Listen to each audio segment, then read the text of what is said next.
చంద్రబాబు నాయుడు గారి జంగల్ రాజ్ పాలనలో బాధితులే నిందితులు అవుతారు అనడానికి ఇంకొక ఎగ్జాంపుల్ చెప్పాలన్నా రీసెంట్గా జరిగిన ఎగ్జాంపుల్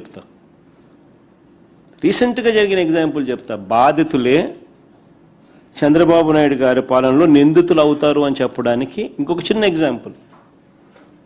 మొన్న మీరంతా కూడా చూసే ఉంటారు, ఉండవల్లిలో రైతుల కోరిక మేరకు మా పార్టీకి సంబంధించిన నాయకులు, మా పార్టీకి సంబంధించిన టీము రైతుల కోరిక మేరకు ఆ ఘటనకు వెళ్తే ఏం జరిగింది? అమరావతిలో చంద్రబాబు చేస్తా ఉన్న అవినీతిని, దోపిడీని, దౌర్జన్యాలను, రైతులు పడతా ఉన్న బాధలను బయట ప్రపంచానికి తెలియనీయకుండా చేయడానికి ఒక ప్లాన్ ప్రకారము చంద్రబాబు నాయుడు గారే అక్కడికి వెళ్ళిన మా పార్టీ వాళ్ళ మీద రైతులకు సంఘీభావం తెలుపడానికి మా పార్టీ వాళ్ళు అక్కడికి రైతుల కోరిక మేరకు పోతే, అక్కడ జరుగుతూ ఉన్న అన్యాయాన్ని చూడడానికి పోతే వీళ్ళే దాడి చేసి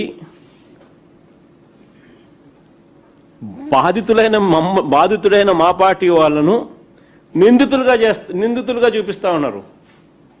అంటే వీళ్ళే దాడి చేసినారంట.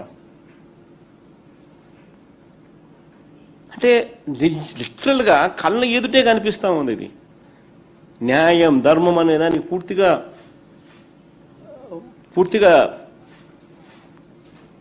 దాన్ని ఏమంటారు, భూస్థాపితం చేసేసినారు.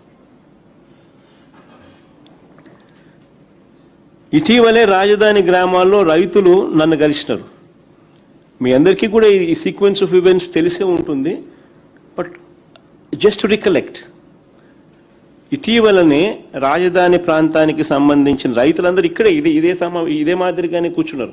మీ ప్లేసుల్లో వాళ్ళు వచ్చినారు. వాళ్ళందరూ ఇక్కడే కూర్చొని వాళ్ళు ఒక్కొక్కరు పడతా ఉన్న బాధలు, ఈ రాష్ట్ర ప్రభుత్వం చేస్తూ ఉన్న అన్యాయాలను ఎక్స్ప్లెయిన్ చేసినారు. ఈ అమరావతికి సంబంధించి, ఈ రాజధాని ప్రాంతానికి సంబంధించిన రైతులు నన్ను కలిసి వాళ్ళు గోడు చెప్పుకున్నారు. వారి కోరిక మేరకు, అక్కడే వాళ్ళ కోరిక మేరకే మా పార్టీ నుంచి ఒక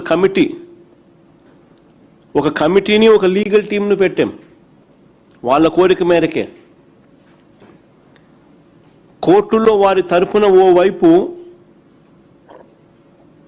తరపున పోరాటం చేయడానికి ఒకవైపున సిద్ధమవుతూ, మరోవైపు గ్రౌండ్లో జరుగుతూ ఉన్న దౌర్జన్యాలను చూసేందుకు ఈ కమిటీ బయలుదేరింది. రైతుల కోరిక మేరకు వాళ్ళు చూపుతాము, మీరు రండి అని అడిగితే బయలుదేరితే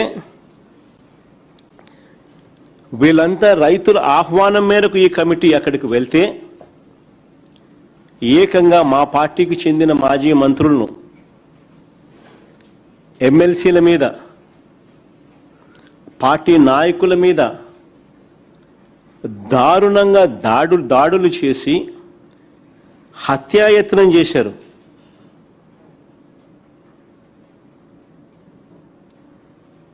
కారద్దాలు పగలగొట్టారు, రాళ్ళు విసిరినారు.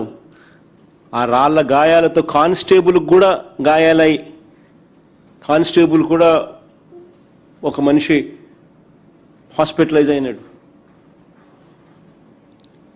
మళ్ళీ తిరిగి మా వాళ్ళ మీదే మేమే దాడులు చేసినట్టుగా ఎదురు కేసులు మా వాళ్ళ మీదనే.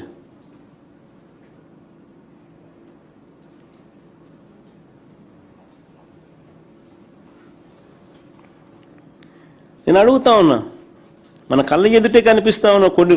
కొద్ది రోజుల కింద జరిగిన ఘటన మీకు ఉదాహరిస్తా ఉన్నా. ఈ 2 సంవత్సరాలలో ఇంకా చెప్పుకుంటూ పోతే ఇట్లాంటి ఇన్ని కనిపిస్తాయి, ఇలాంటి ఘటనలు.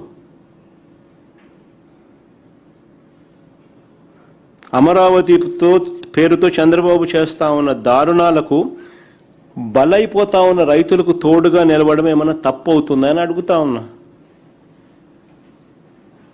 అదేమన్నా తప్ప అని అడుగుతా ఉన్నా. భూములు ఇవ్వని వారిని, చంద్రబాబు నాయుడు గారికి భూములు ఇవ్వని వారిని భూసేకరణ నోటీసుల పేరుతో వేధించడం, వారి పొలాలకు వెళ్లే మార్గాలను ధ్వంసం చేయడం, ఈ రైతుల పొలాల్లో అక్రమంగా మట్టి తవ్వి దోపిడీ చేసేయడం,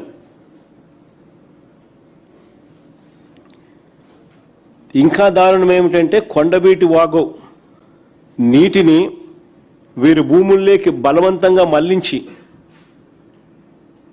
వాళ్ళ భూముల చుట్టూ నీళ్లు నింపేసి చివరకు గత్యంతరం లేని పరిస్థితిలో వాళ్ళు దాన్ని వదిలేసుకునే పరిస్థితి క్రియేట్ చేసే కార్యక్రమం రాష్ట్ర ప్రభుత్వమే చేస్తే నిజంగా విలన్లు అనే వాళ్ళు ఎక్కడో సినిమాల్లో ఉండరు. చంద్రబాబు గారు రూపంలోనే ఇక్కడే కనిపిస్తూ ఉన్నారు.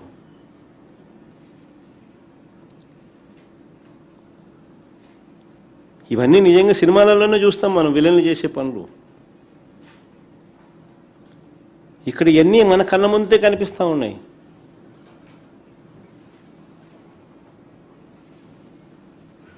మరి ఇవన్నీ దారుణాలు కావా అని అడుగుతా ఉన్నా. దాడులకు గురైన మా మాజీ మంత్రులు, ఎమ్మెల్సీలు, మా పార్టీ నాయకులు వీళ్ళందరినీ ఏమంటున్నారు? రౌడీ షీటర్లు అంట వీళ్ళంతా. మా పార్టీ మంత్రులు, మా పార్టీ ఎమ్మెల్సీలు, మా పార్టీ నాయకులు ఎవరైతే రైతులకు సంఘీభావం తెలుపుతూ అక్కడికి వెళ్ళినారో వాళ్ళంతా రౌడీ షీటర్లు అంట. దాడి చేసింది నువ్వు, కొట్టింది నువ్వు, కొట్టించింది నువ్వు, రాళ్ళేసింది నువ్వు, కారద్దాలు పగలగొట్టింది నువ్వు,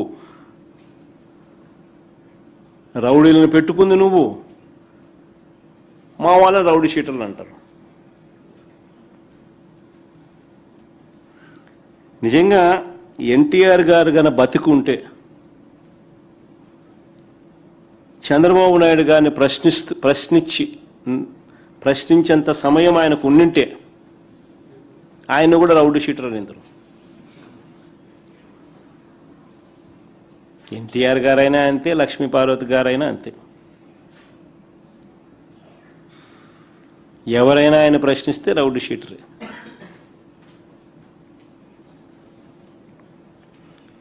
చంద్రబాబు గారి పాలనలో ఈ రాష్ట్రంలో రక్షణ ఎవరికైనా ఉందా అని అడుగుతా ఉన్నా.